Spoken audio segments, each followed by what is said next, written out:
What's up, YouTube? We're going to have a little discussion today. Today, I wanted to talk about why we need GameStop to stick around.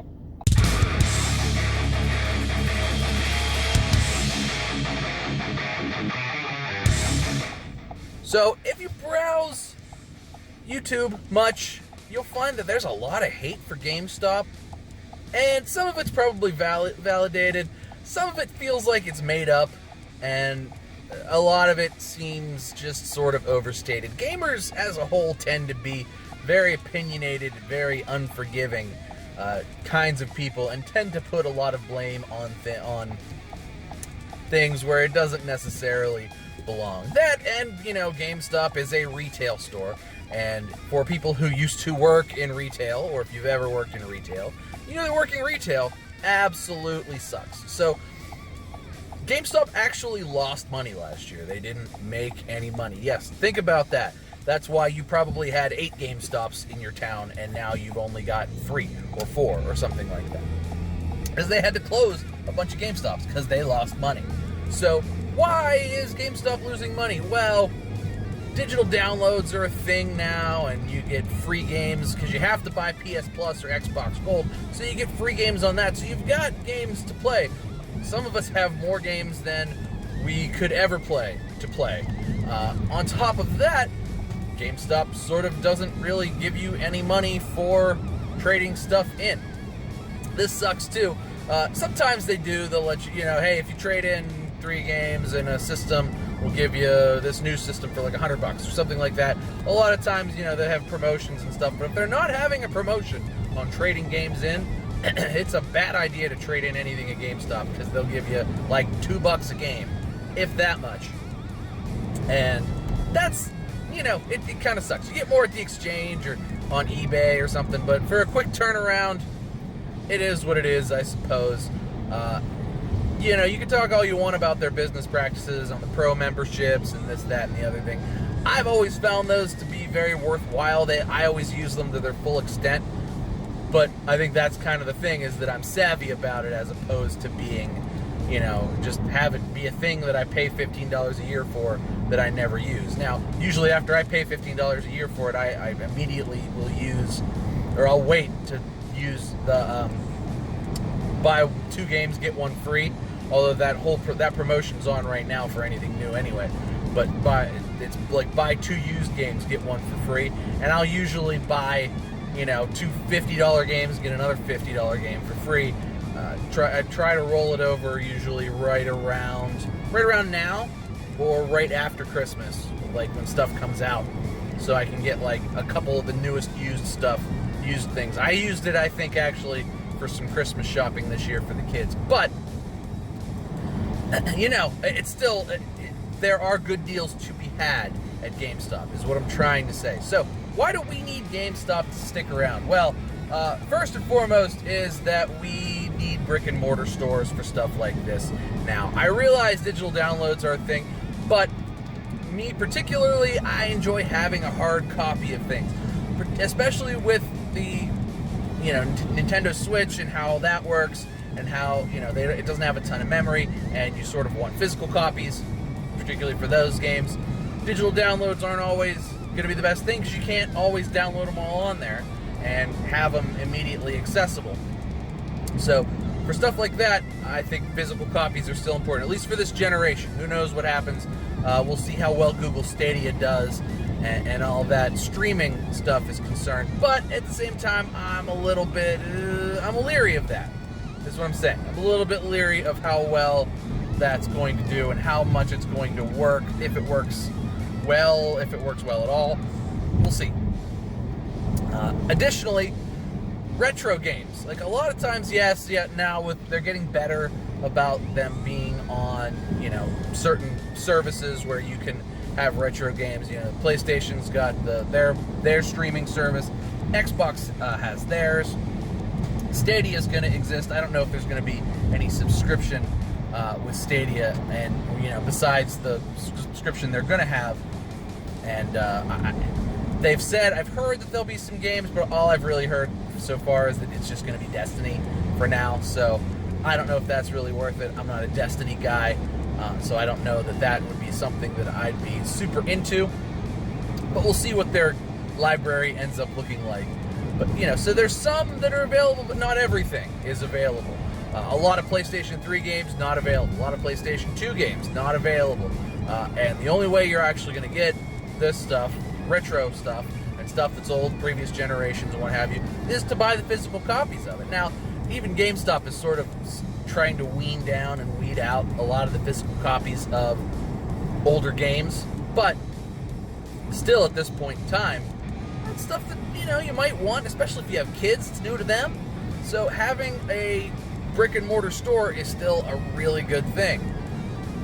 On top of that, a lot of times it's really the best way to get games that are not super new, but not super old at the same time. Digital downloads tend to not ever go down in price, and when they do, it's usually on a sale. And generally, you can always get those games cheaper at GameStop. Honest to God, GameStop prices are usually pretty good for current generation stuff. It's a little bit all over the place for older stuff sometimes, but that's sort of to each his own kind of a thing. But digital downloads tend to be, for the most part, more expensive, especially on games that came out for PlayStation or Xbox anyway. Games that came out a few months ago, digital downloads will usually be still at the $60 mark, where you could get it used at GameStop maybe for $40 or $45, and new maybe for $50, but usually Walmart's the first one to mark down the new copies to $50. But again, the used stuff at GameStop is usually pretty good. Now, I want to get into kind of the controversies surrounding GameStop. Now, you can watch a plethora of videos on YouTube that says, oh, GameStop does this terrible thing, and they do this terrible thing, and this guy was just taking cash from people and pocketing it and doing this, that, and the other thing. All kinds of illegal things. There's guys who have stories. Now, I don't know how true any of those are. Now, some districts may just be awful. You may have an awful district manager and all of your GameStops, maybe. It's entirely possible. I've really only ever dealt with the GameStops here in Pittsburgh. That's it. A lot of those guys I know. They've worked there, some of them a long time, some of them not so long, but I've gotten to know most of the managers, and they're nice to my kids, and there's really only 3 or 4 different ones. I guess that's kind of a lot, but between the 2 little shopping plazas that sit on either end of the city that where I live, I kind of live between 2 of them. There's about 4 GameStops, and I've really gotten to know all of the employees there, and they have always been good to me, and I pop in there and see what's up. They don't care if I leave, if I buy something, if I don't buy something, or I've never ever bought the they have to offer you clearly the protection coverage. I've never bought that. I've also never broken a game, and they don't give me any guff for that. So a lot of the stories you hear, like, oh, they would just add it to people's bills, and they would just do this and that. And, maybe a little bit of that's elderly abuse. Maybe some of that is just discriminatory against people who don't speak English very well or something like that. And maybe in those districts, maybe it's different. But I can tell you from a lot of experience, I've spent a lot of time in GameStop. I've talked to a lot of people, and I've been to a lot of GameStops, at least locally, and in the other areas around.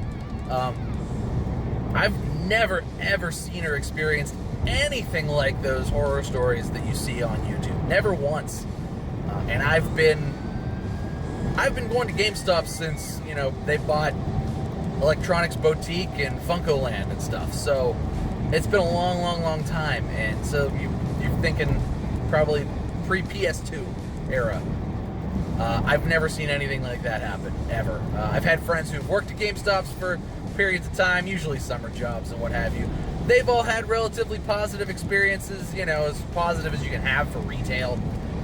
Retail does suck. I'm not going to act like retail doesn't suck and could possibly suck worse in other areas of the country.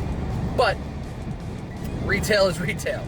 I worked at Sears for a while, and as big and corporate as Sears is, and as many rules and stuff as there were at Sears, it was still retail. It was still pretty awful. I should probably tell a story about that. We'll save that for something else. But I have a pretty great Black Friday story working at Sears that was just, oh my God.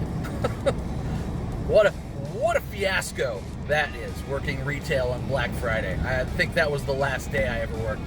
I think I was like, I went back to school and was like, yeah, I'm not going to do that ever again.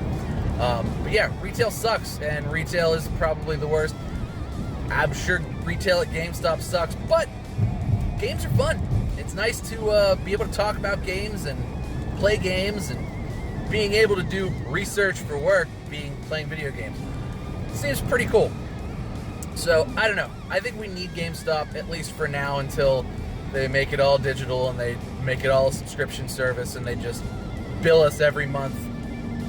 That's gonna suck, honestly. That'll be worse than whatever GameStop wants to do to you.